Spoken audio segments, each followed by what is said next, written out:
All right, just making sure my stuff is together down here. Y'all know what it is, man. Uh-oh. Here we go. Mic check 1 2 1 2. It's not the day, it's not the time, but y'all looking at me. Welcome, ladies and gentlemen, to another episode. As my phone keeps falling down.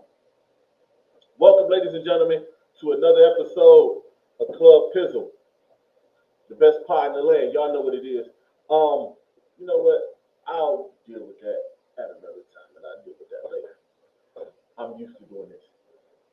I am your host, of course, Don P. Pizzle, Pie Guy, best sports podcast in the land, best podcast in the land. I want to thank you guys for your continued support of this show. I want to thank you guys for your continued support of this platform. While y'all in the thanking mood, while y'all in the supporting mood, I would love for you guys to like, subscribe, share, comment. Comments are encouraged. Feedback is encouraged. My inbox and my DM is open. My IG is scrolling across the bottom right there. Pod Guy 216 and Club Pizzle 216 as well. So all of that stuff is encouraged. I would love for you guys to keep on. 2025, I plan on being a big year for me and a pretty sweet and a dope year for me. Let's get to before I get to it, just a couple of things. As y'all can see, it is scrolling across the bottom. This coming Saturday, special Club Pizzle birthday, virtual birthday celebration and live pod. I am going to be potting live from my house. I don't want to go out. I don't want to go to nobody's bar. I really, up until a couple of weeks ago, didn't want to do anything for my birthday. I was just gonna have somebody meet me. I was just gonna have a couple of the real ones meet me somewhere, and that's how I was gonna do it. But I decided, and how I came to this, I don't know. I just was like, hey, I could do a virtual birthday party. That way, all of my family and my supporters that are not in Cleveland can come and jump into the live feed. I'm going to put it on Facebook. I'm going to put it on YouTube. I think I'm going to throw it on Twitch. I might put it on IG, but IG be acting funny. You say the wrong thing and IG will clip your live. Like my dude, Mr. Shredder, he don't be saying nothing and they be clipping his live. So this Saturday, January 18th, I think I'm gonna start it at like 4:30, 5 o'clock. Virtual birthday party, live pod. I will be joined by a couple of my real ones. It is my way of rolling out the best damn podcast, period. Also, good friend of mine and host of Tea Talk. She was a special guest on Full Disclosure. Tamia will be joining us. Mr. Shredder is pulling up. I got a couple of other special guests that I won't name right now, but I'm just gonna do that for my people out there. I got a lot of family out of town. That it's my birthday, and I'll be celebrating my birthday. My birthday is Tuesday, but this is my weekend off of work, so I am going to celebrate this Saturday. It's gonna be a whole lot of fun. And that gives y'all a way to celebrate this birthday with me. Y'all don't have to like be in the building because I only have limited space in the house, and I won't invite half of you to my house. No, I mean straight up like that. Um,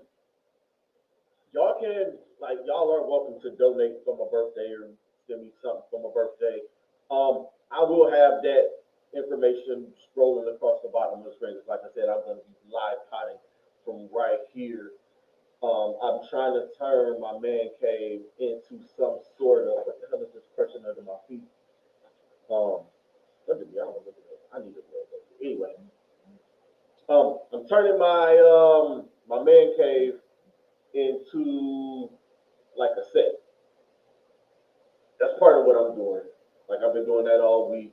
Oh, and as y'all can see, let me know how this looks because I am using a new camera here. Like I'm not using the camera on my laptop anymore. I've got this webcam, and from like my computer screen, it looks okay. I'm looking on my phone, it don't look bad. It look all right. So y'all let me know what it looks like. Let me know what it sounds like. Hopefully it don't sound too crazy. But again, man, this Saturday, January 18th, uh, club special edition of Club Pizzle, virtual birthday party and live pod. Me and my guys, we just gonna shoot the ish. You know, we gonna sit and we gonna talk and we gonna laugh and we gonna have some fun. I'm gonna invite a couple of, I got a couple of special guests coming. We gonna eat, we gonna break bread, we gonna kick it. I'm even trying to talk Mrs. Pizzle to come down and sit in with us um, for a couple of minutes. That's the plan. That is the plan. So I can't guarantee Miss Pizzle is gonna sit in on the pod. The last time she did the pod, that it was when we got married. And we recapped the wedding, and that was audio only. Y'all can go look for that on Spotify. That's out there for y'all to see. Let me give us a special shout out to my homegirl Flight Like Bees. Make sure y'all go follow her everywhere. So follow her on Instagram, Big Facts No Cap. Um, her podcast. I went and did an interview with her, which is a whole lot of fun. I don't know when exactly she's dropping it, but that is coming out like it is. It was real fun. I had a blast. And just to let every podcaster out there know, I am open to come and pull up to your show. Hit me up, and I'm definitely pulling up. Also, my people at Happy Hour Network, I do got a few interviews for Lockdown. I am gonna get at y'all real soon. I am gonna be hollering at y'all. I'm gonna be contacting y'all really soon, and I'm gonna get those interviews done, and we gonna get it popping. But again, shout out to Flight Life Beats for inviting me on her Big Facts No Cap. Like, go check her out on it's on YouTube. Check her out on Instagram. I think it's Bitch Please is Bees, but definitely Big Facts No Cap. All right, let's get to it. Y'all know my motto. We are here for a good time and not a long time. I am on, and let me add, I am on today because I have an event that I'm going to tomorrow, so I'm pushing the day up, and I'll probably replay this again tomorrow at 8 in its real time. More than likely, that's what I'm gonna do. But let's get to it, man. Cleveland Cavaliers. They improved to 34-5. Since I last talked to you guys, they defeated the Toronto Raptors. Sam and the Indiana Pacers, and sandwiched the loss to the Indiana Pacers in their Sunday. Now, they're still the best team in the NBA. They still have the best offense in the NBA. Defensive efficiency, they're still up there. And that leads to the showdown against the Oklahoma City Thunder tomorrow. They go running back, and they're in Oklahoma City. Now, if they win that game or lose that game, does it really matter? Yes and no, it kind of does. Because that would extend our record against the Western Conference to 12-0. And it would give the national media, they don't have any excuses to not give us props. Now, I did catch a little bit, or I did watch at least like through the first 3 quarters of last night's game. I'm still trying to watch it. In the midst of me doing my show prep today, I had it on and was trying to watch it. I was at the Charge game last night, who, by the way, broke my undefeated streak. I had lost a game that I attended since early 2024. And thank you, Cleveland Charge, for busting up my streak. It had been at least 15, 16 games. Cavs playoff games, this entire season, the few Charge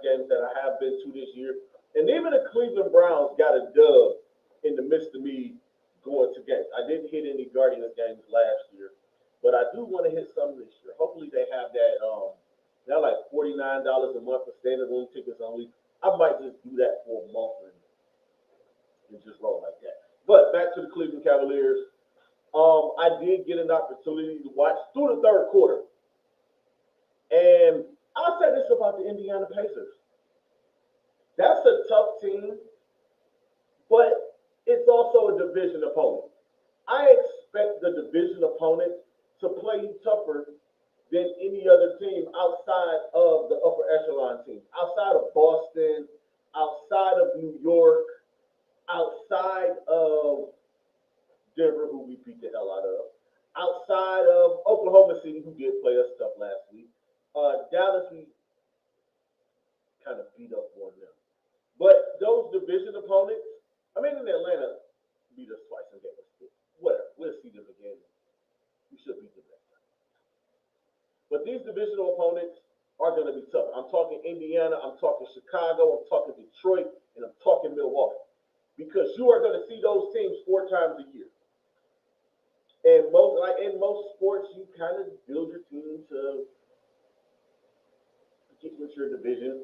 But once you're one of these upper echelons, let's get and they did this without Tyrese Halliburton. That game on Sunday, the third quarter, and the third quarter is the Cleveland Cavaliers' biggest issue. It's the biggest issue. It's the toughest thing that they have to deal with. I don't know why they come out fast. The first quarter, they beat you down. The second quarter, they are running away from you. The third quarter will be a little bit of a tail off. That's the only quarter they're getting outscored in, and it's kind of by a lot. And then the fourth quarter, they're running away from you, or they got a big enough lead where, it doesn't really matter. A few things. Again, the showdown against Oklahoma City tomorrow night, national audience. I did listen to Shaq. I did listen to a few national media people. I tried not to watch as much of the national media as I used to, just because I want to form an opinion on my own, and if they just so happen to say the same thing, so be it. I don't want to be looked at as copycat, and that's not me, and you got no vibes here. But the national media talk is getting a little bit louder. I'm not going to focus on the ones who, let's be honest. If y'all are paying attention to the national guys and the major guys, y'all can tell who's actually watching the team and who's not. And to shoot a lot of these national media people some bail, because at the end of the day, I am still media. I just have a podcast. They're on national TV. They have podcasts as well on some of the same, and they're in some of the same spaces that I'm in. To shoot them some bail, they're going to talk about something other than what the Cavaliers are doing, for the simple reason that it's one of the smaller markets. They barely talk about Oklahoma City, but NBA TV gave Oklahoma City way too much credit last week, and I didn't like that. But again, to shoot them a little bit of bail, the Cavaliers aren't driving the ratings. And let's be honest, they're not. I mean, they put a pretty nice number together against OKC last week. I don't know what the TNT number is from last night's game. We're on TNT tomorrow. The Cavs really, with this having the best record in the league, they are probably the most under the radar team that's gotten off to this kind of start. Even probably right with the 2014, 2015 Golden State Warriors. Because remember how they started, and they were flying under the radar. People wanted to talk about Oklahoma City. People wanted to talk about San Antonio. They were talking a lot about Cleveland back then. That was LeBron's first year back home. flying under the radar. They have to. Now, if they beat Oklahoma City tomorrow night, that talk is going to get a little bit louder. The praises should come a little more. It should. I'm not going to say it is, because of course, like it's talking about a Cleveland team. Let's be honest. Outside of LeBron James and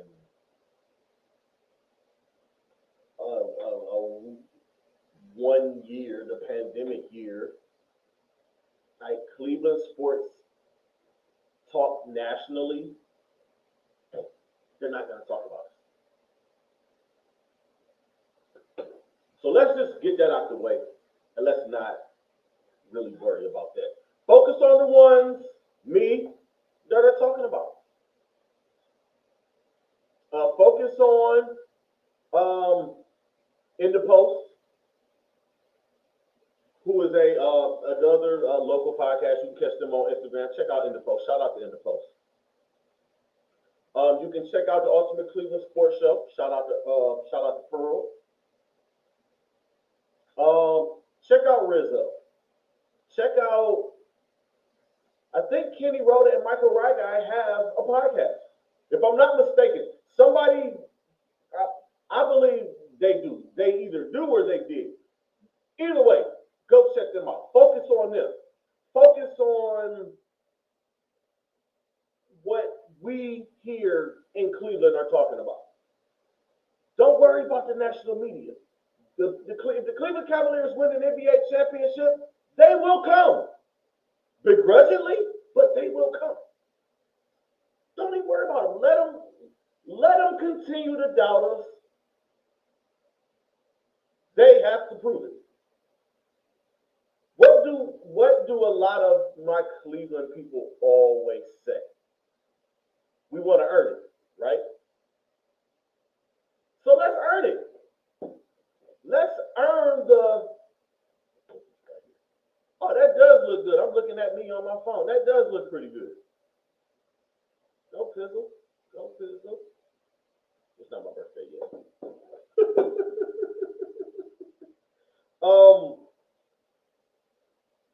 But the national talk is getting a little louder. I'm gonna ignore Shaq. I'm not even gonna acknowledge Shaq and his little whatever talk. Jalen Rose gave us a little bit of props. NBA TV, I'm still kind of, I'm looking at them funny in the light. And that's because, again, they didn't give us props. They talked more about OKC losing the game and not the Cleveland Cavaliers actually winning the game and going and getting after it. The one thing they talked about majorly in that win against Oklahoma City last week was the fact that Donovan Mitchell didn't have his best game. He had a bad game. That's what they wanted to talk about. On the national media tip, and I'm going to end the national media stuff with this. Kevin Garnett loves Evan Mobley, excuse me. He does. He talked at the beginning of the year, and he's like, I love Evan Mobley. All he got to do, get a little ball. You know, y'all know KG, when he get into it in his passion. I can remember back in that maybe 07, 08. The first year the Cavs played the Celtics, and it went all 7 games. And it was all home, all home, all home. It was 07, I believe. No, it was 08. It was the year after the Cavs won. It was 08. And covering that series, and like you can see and like feel the passion pause rolling or coming off of Kevin Garnett. Like you can tell, like the intensity on Kevin Garnett is ridiculous. So I understand how they did win championships and how they were successful in Boston, and don't understand how it couldn't get done in Minnesota, because that dude would make you run through a wall for him. And I would probably run through a wall for Kevin Garnett. Seriously. But the way he spoke about Evan Mobley, and he can see what I can see with Evan Mobley. He sees what the finished product looks like. You know why Kevin Garnett can see what the finished product of Evan Mobley? You know why he knows how that looks? Because it looks like him. That's why. And you can see that Kevin Garnett sees a lot of himself in Evan Mobley. Evan Mobley, the thing about Evan Mobley is he's a very quiet guy. I've met him a couple of times. He is very quiet. He's a very humble young man. He has great parents. Shout out to Mom and Pop Mobley. I miss seeing them at Charge games because Isaiah is currently, I believe, in Philly. But his parents are great. Mama Mobley is such a sweetheart. She was at every game, front row, supporting her babies. Well, Isaiah, when the Charge played, she was there, like in there. Sweet, just such a wonderful human being.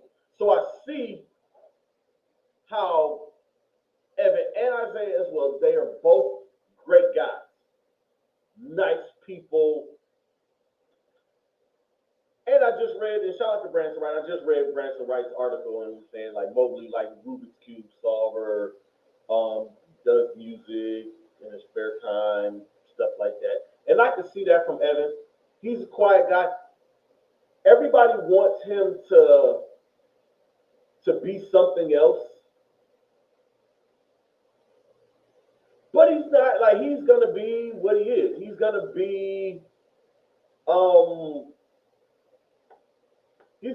just cool. That's what he is. He's just quiet guy, but he's playing with a whole lot of more confidence. And he's playing with a whole lot more force. He doesn't have to be raw. He doesn't have to be he doesn't have to have the Kevin Garnett attitude. He don't need that fire and that intensity. But if he did have that fire and intensity, he would probably be the best player in the NBA. If we're being honest. Okay. He does, and again, let's go back to it. KG does see a lot of himself in Evan Mobley. He knows what it looks like. It's getting there. That's what it looks like. A little bit of KG, a little bit of Chris Bosh,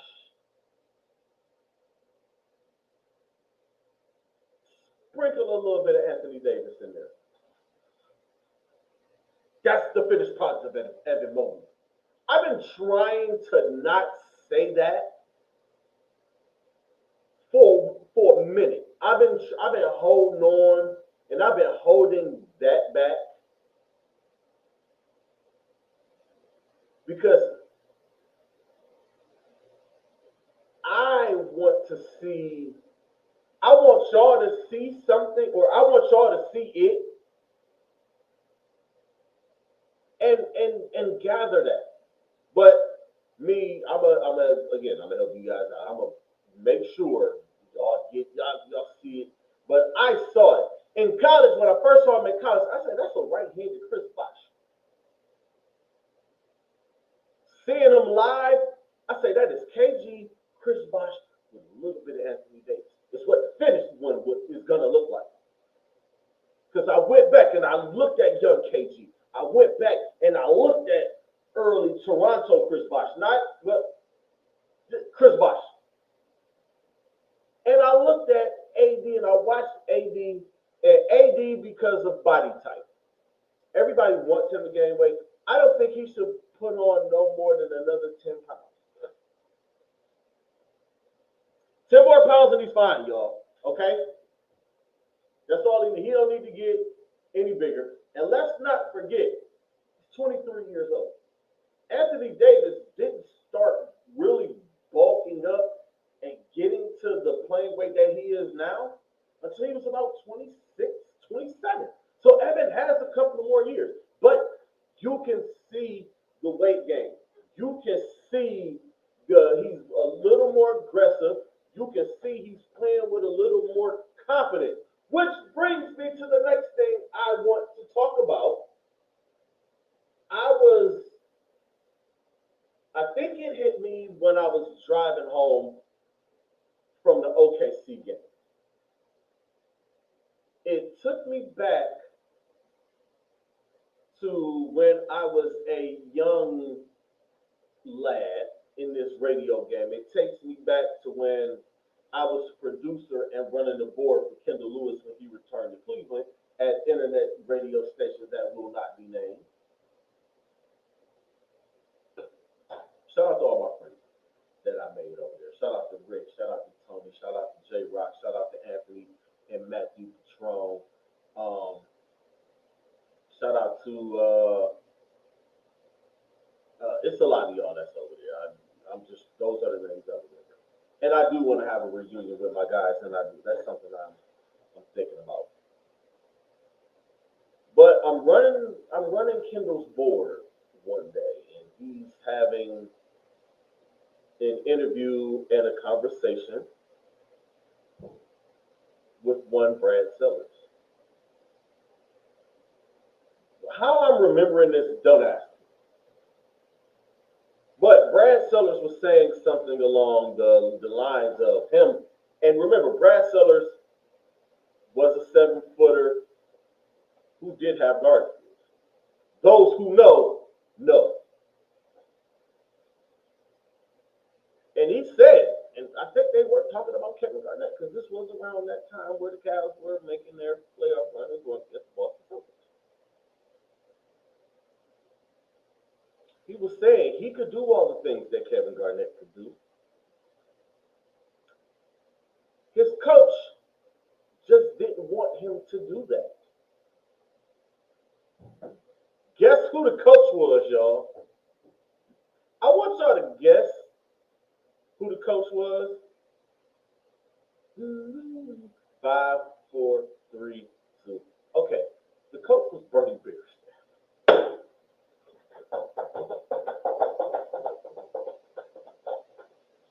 Light bulb popped out. I'm thinking about Evan Mobley, and it's like you watch him play this year, and you watch him play last year and the year before. Like even without injuries, you watch him his first 3 years, and then you watch him this year, and watch the way that he's playing, and you think about it.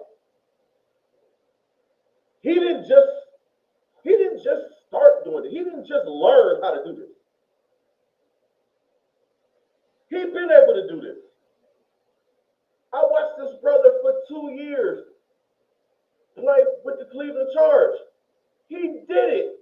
He grabbed the ball off of a defensive rebound and putting it on the floor and bringing it up and crossing the timeline into the forecourt. Rest in peace, Joe Tate, and making a move, dribbling between his legs and making a move, step back jump shot. He's coming down an offensive set. He's spotting up, taking the 3-pointer. I'm watching all of this from Isaiah. I go back to the few games of Evan Mobley that I did see at USC, and he was doing those things. Got to Cleveland, barely did it. Just started shooting the 3 last year with confidence and a little bit of consistency. Common denominator in this whole thing. 7-footer can do everything, handcuffed by a coach. What's the common name in there? Bickerstaff. JB kind of handcuffed Evan just a little bit.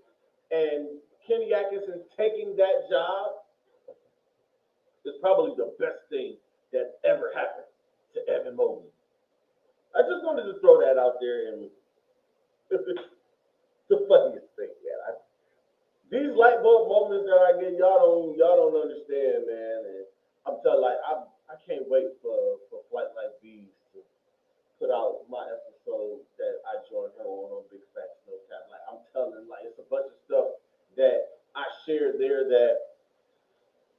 I just can't share here. I mean, I can, but it sounds a lot better me sitting down in interview form and being interviewed and giving y'all these stories and these jewels, and y'all get to see me on the other side. Shout out to B. Please stop that. I had a couple of questions I want to ask you guys. And you can answer these at your leisure. Because I know a couple of people are going to be watching this mad late. Y'all gonna catch the stream after the fact instead of live.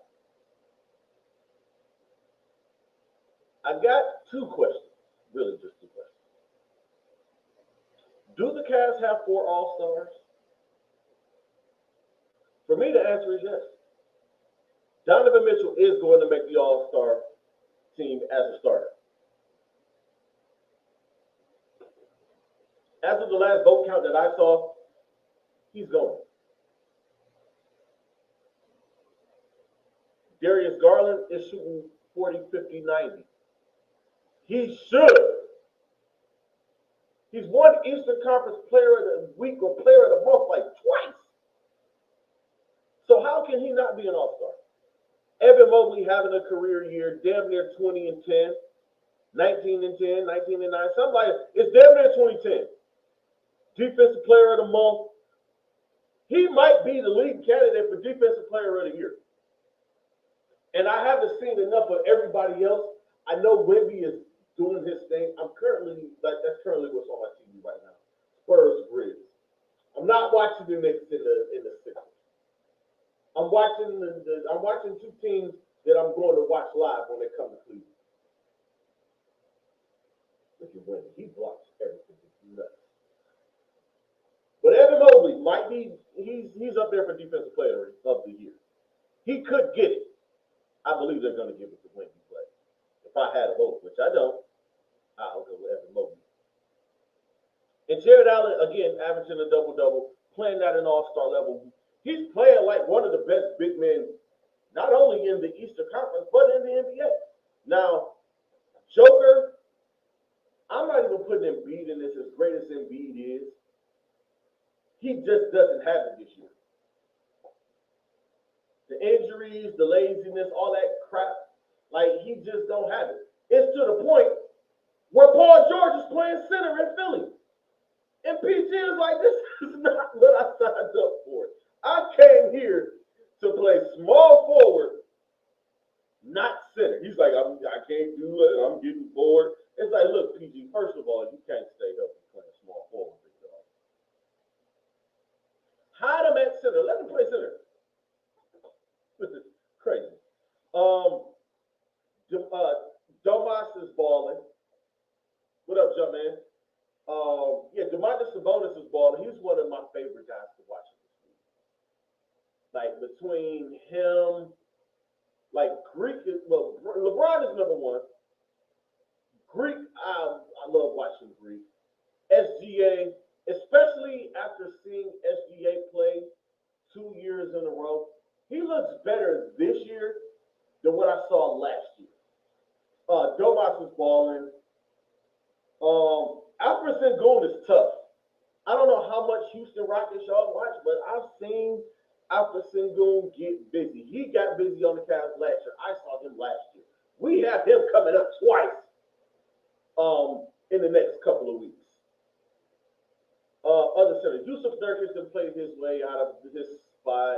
Karl Anthony Towns is balling. I got to give it to him. I can't even hate on Karl Anthony Towns. Him going to New York opened him up. And Wemby. Jared Allen is right up in there with the centers. Even though, like, the center position it's tricky these days, man. There's so much positionless basketball. They call it front court, back court. Like, they changing the rules. They moving the damn goalposts. But it is what it is. So, to answer the question, do the Cavs have 4 All-Stars? Yes, they do. Are they going to get 4 All-Stars? Probably not. They'll probably get 3. 2 at the minimum. Garland and Mobley are locks. Not Garland. Mitchell and Mobley should be locks.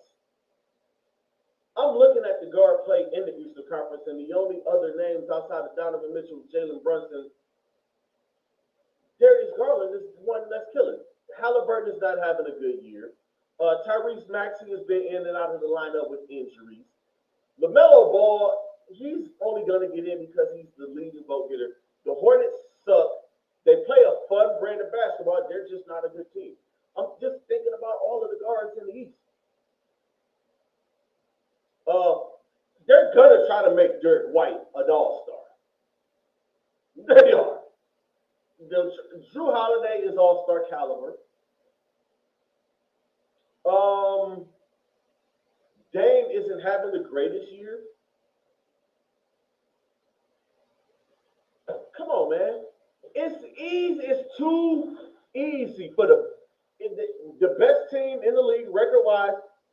They should have 4 all-stars. Their core 4 should be all-stars. And the second question I want to ask, is Donovan Mitchell an MVP candidate? And I ask that because he's the best player on the best team in the NBA, which is usually one of the big major criteria for NBA MVP. I look at his numbers. I don't think his numbers are good enough. As good as Donovan's played and he gets busy, he has sacrificed a lot. He sacrificed a lot of shots. He could put up way more shots than he puts up. But with the way that this team plays and the depth that this team has, and just the way the minutes are distributed. So my answer to that question is no, he's not an MVP candidate. Unless from tomorrow's OKC game up until like the first 4 or 5 games after the All-Star break, if he levels it up, put him in that conversation. But for right now, Shai Gilgeous-Alexander, Nikola Jokic is killing it. Tatum and Brown in Boston always cancel each other out just because that team is so good and those two play so well off of each other. Their numbers always round out to be similar. Giannis is in that conversation, though. Milwaukee figured it out. So put Greek in that conversation. Couple other things on the cast. I am doing really good. 40 minutes in, y'all. We're doing good. Pizzle Picks is coming up here. But looking at Max Strus coming back, rounding himself into form, finding his rhythm, is still not there yet. He's only been back for 3 weeks, but he's getting there. Isaac Okoro is trying to round back into form after missing 2 games with his injury. This team is almost full go, y'all. It's almost there. And they're 34-5, missing guys from here and there. And with having that record and having this kind of depth, you can afford for Donovan Mitchell to sit out a back end of a back-to-back against the Toronto Raptors. Because you got a guy like Darius Garland who's going to come in and close the show and go crazy like he did. But I am looking forward to this game tomorrow. The event I'm going to, the TV should be on. I'm just gonna let it. I'm going to a Meet the Cleveland Charge. I'm going to their Meet the Team event tomorrow. So I'm gonna be around a bunch of hoopers, and we gonna be watching basketball. Okay, that's just what it is. Moving on. Those Cleveland Browns. Yeah, this one might go off. We might be an hour over, y'all. The Browns 2025 opponents are out. I was gonna give y'all the opponents, but I didn't do that. They do have a game in London. how bad they are. They gave them a game in London. They're one of the designated home teams for London. If I'm the people in London, honestly, I'm mad about that. Like, yo, why do you always give us the nasty ass Jacksonville Jaguars and the two worst teams in the league? Because the three teams that are playing over in London this year are the Jacksonville Jaguars, the New York Jets, and the Cleveland Browns. Now they can be like, oh, that's New York, that's a big team, that's a big market team, that's New York. But then you got Jacksonville, who sucks and is a horrible franchise whose people don't even support them, even when they win. That team was like 2 games or a game away from going to the Super Bowl. And in their divisional playoff game, they had to put a tarp over the top part of the damn stadium. The Florida-Georgia college football game sells more tickets than the Jacksonville Jaguars. I think AEW might have sold more tickets than the Jacksonville Jaguars. That stadium is so bad that the billion-dollar renovations that they're putting into it is tearing up the top half of the darn stadium. That is a horrible team. They need to move, get them the hell out of Jacksonville. Move them to hell. I don't know. Just get them out of Jacksonville. They don't deserve a team. They love college football in Duval. Shout out to Duval. I don't want nobody from Duval. I don't want no smoke. But y'all don't deserve that team because y'all don't support it. When they win. Why is the black tarp over the top of the darn stadium? Why is Florida, Georgia outselling y'all every year? Why is the Gator Bowl outselling the Jacksonville Jaguars? Why is AEW?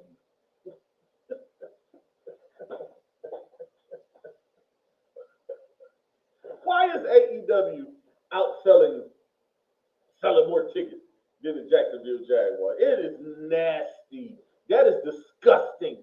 Nasty. But that's London and it's the NFL, and as long as they give them a decent opponent, I don't think they really give a darn. I'm wondering which one of these teams that the Browns are going to play over in London. Who knows? On to some personnel news. They have named Mike Bloomgren as their offensive line coach, and they have named Tommy Rees the offensive coordinator. A little bit about Mike Bloomgren. He was the former head coach of Rice from 2018 right up until last year. He played tight end at Culver Stockton College, wherever the hell that is. He started as an undergrad at Florida State with the linebackers. He was the offensive quality control coach in 2007 under Brian Schottenheimer and Bill Callahan. So he knows the vibes with the offensive line. So we don't get Bill Callahan, we get somebody who studied under Bill Callahan. He also was the offensive coordinator at Stanford, where he coached Andrew Luck and Christian McCaffrey and had some of the best offenses in college football. And that's when Stanford was winning, and they have been trashed ever since. That is Mike Bloomgren. Now, Tommy Rees, you already know, man. He offensive coordinator. He was tight ends coach. He was the offensive coordinator at Notre Dame from 2020 to 22. Those were some pretty high-scoring teams.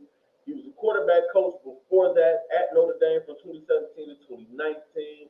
But they were just, and he was the offensive coordinator at Alabama in 2023 before he took the job as the offensive line coach to replace the guy that he studied under and Bill Callahan. Now, I am all right with those moves. Tommy Rees was on the list of guys. I believe Tommy Rees was at the top of the list if Alex Van Pelt wasn't at the top of that list. But they went through all of their interviews. Those interviews were going like back to back to back to back to back last week as I ran off my list. I believe some of those guys were interviewed before I even got to Club Pizzle in my list. Honestly, I'm going to be real honest about that. All right, gave y'all the good news. I'm going to give y'all some bad news, and for some of y'all, it might be more good news. Deshaun Watson I believe I did come on this show and mention that Andrew Berry said that, well, Deshaun had a little setback with his injury. He talks in code sometimes and it gets on my nerves. I'm at a point where I'm about to start screaming at Andrew Berry, but right now is not the time because it's not. This is not about him. Even though his quote, he had a slight setback. Well, he had a setback that's going to jeopardize what he does in 2025. That setback was he re-ruptured his Achilles tendon. He came to them like last week. He had been out and about whenever, like, I follow him on IG, so I see what he does. Him and his girl have been all over the world. He's been without his walking boot, and that's what they're saying. He was without his walking boot. But apparently in Miami, he turned his ankle or whatever, and that popped the Achilles.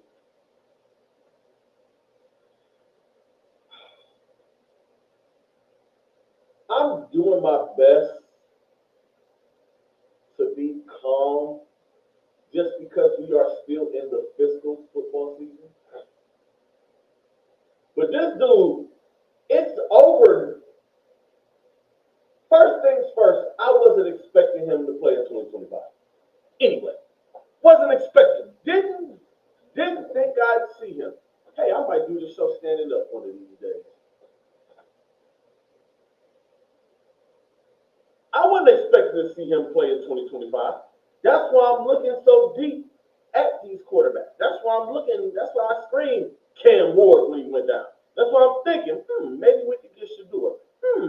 Maybe Jalen Milroe. Maybe Carson Beck. Carson Beck went back to school, going to the U.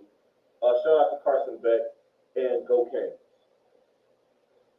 Jackson Dart is someone I'm looking really, really close at.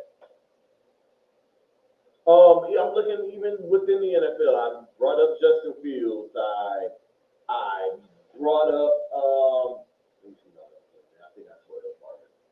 Yeah, Kirk Cousins. I brought up Justin Fields. I didn't bring up Sam Darnold. There's a couple other guys that I brought up. That's why I'm looking at quarterback. I'm saying clear out the entire quarterback room except for him because you have no choice but to keep him because of the salary that he has. Are they going to try to take that salary? I don't know. But seeing this news, it's like, all right, man, it's over. He's not going to play here next year. To be honest, I don't think he wants to play here anymore. Or maybe he does. Maybe he doesn't want his last memories to be him getting booed while being carted off after hurting himself running for his life. Maybe that's not how he wants to end. Newsflash, how it's going to end. So now that quarterback hunt is going to get deeper and it's going to get crazy. This will probably be the last news on the Cleveland Browns, on the 2024 Cleveland Browns that y'all hear me talk about. Anything y'all hear from me Browns related is probably going to be about the state in that situation. And if y'all are following that and y'all are in Cleveland, it is getting crazy. Lawsuits have been filed. The Modell rule trying to be invoked. Mayor Bibb has fired the lawyers that were helping him because now apparently they're doing something at Jimmy Ward. It's just a lot of mess. And it's nasty that's going on with the Cleveland Browns. And to be perfectly honest, I do not want to talk about them anymore. I am sick and tired of the Cleveland Browns. Nobody has broken my heart more in 41 years, 362, no, wait, what's today? Today is January the 15th. In 356 days of my life on this earth, my birthday is next Tuesday. Nobody has broken my heart more in almost 40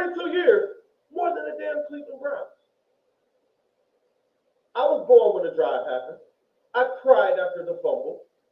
I was upset when they lost to the Broncos in '89 that I said I wanted to root for the Pittsburgh Steelers, according to my grandmother, but I don't remember that. Thank God I don't remember that.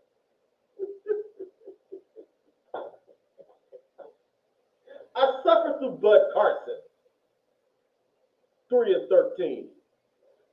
Bill Belichick coming. Oh, maybe he's gonna turn it around. Oh, they made the playoffs. Oh, they beat the Bills in the playoffs and they lost. No, we might go to the Super Bowl next year. 1994.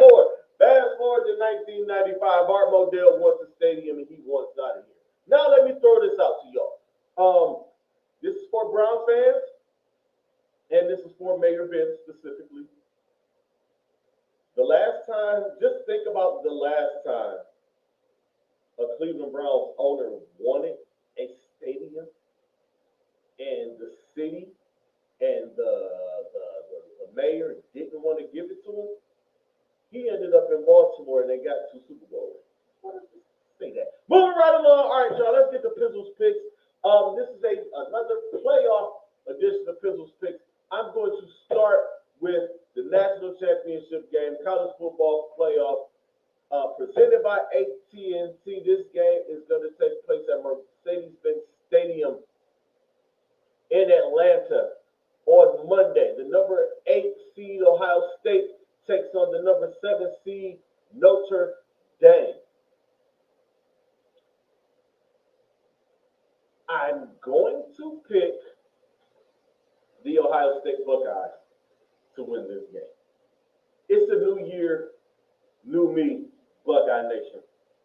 Y'all just wait and see what I do with y'all in 2025. And if Ohio State wins this game like I'm predicting, I will buy an Ohio State jersey, t-shirt, something. Jersey. Just say, I'll get a jersey. I'll get a Will Howard or a Travion Henderson or no, you know what? If I find an Eddie George, I'll get an Eddie George. That's my dog right there. Love Eddie George. If I can get a hold of, if anybody in Cleveland knows where I can find Peppy Pearson, please send him my way. I get a Peppy Pearson there. But I'm picking Ohio State to win this game. I'm picking Ohio State to win this game by 2 scores or more. This game, like the Tennessee game, could be over at halftime, even though on the other side of that you have Notre Dame, which is like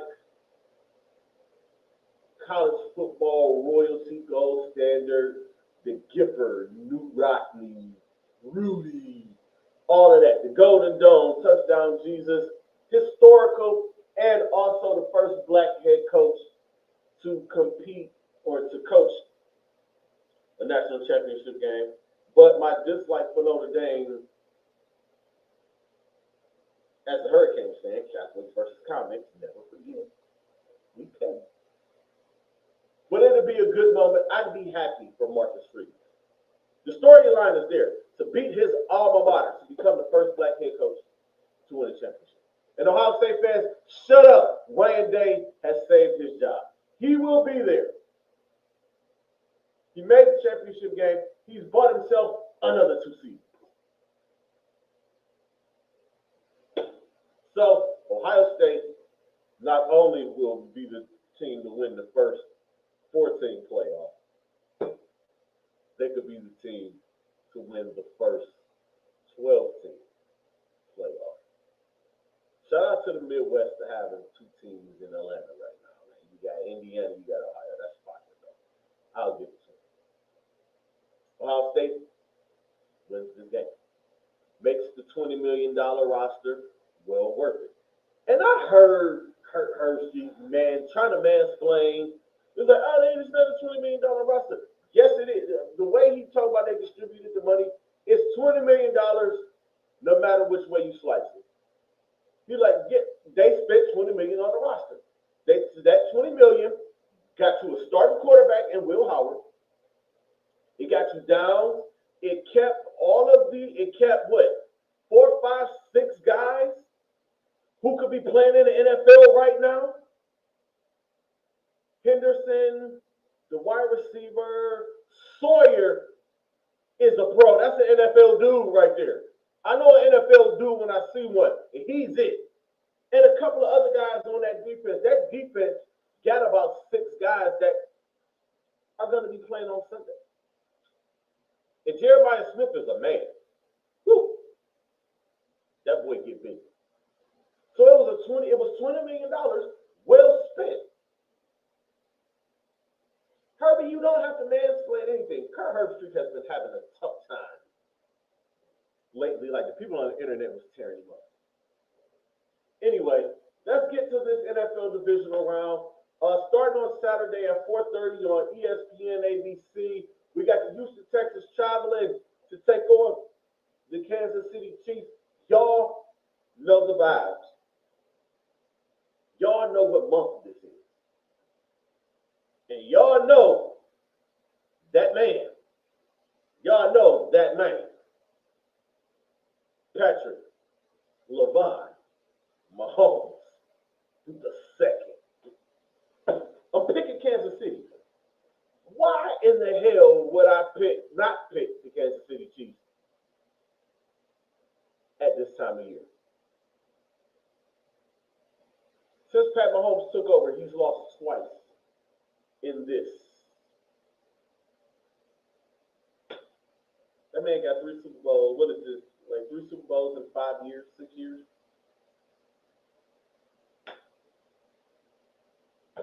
I'm not picking against that. Absolutely not picking against that. Saturday night, 8 p.m. on Fox, the Washington Commanders travel to take on the Detroit Lions. This game right here makes me love the NFL. The NFL is so cinematic. This is cinematic football magic right here. You got 2 coaches who go for it on 4th down when they are across the 50. It's punting optional here. This is probably going to be one of those high-scoring games like that. And I'm going with the Detroit Lions. High school. Sunday, 3 p.m., on NBC and Peacock, the Los Angeles Rams travel to take on the Philadelphia Eagles. First and foremost, congratulations to the Rams for picking up that big Monday night win after they were uprooted from their home. And again, let me send out much love and much prayer to everybody out in Los Angeles right now. I know a few people that are out there now. I have a cousin and his family that are out there. Shout out to my cousin Des and his wife Marla. Marla has been updating us via Facebook that they are okay.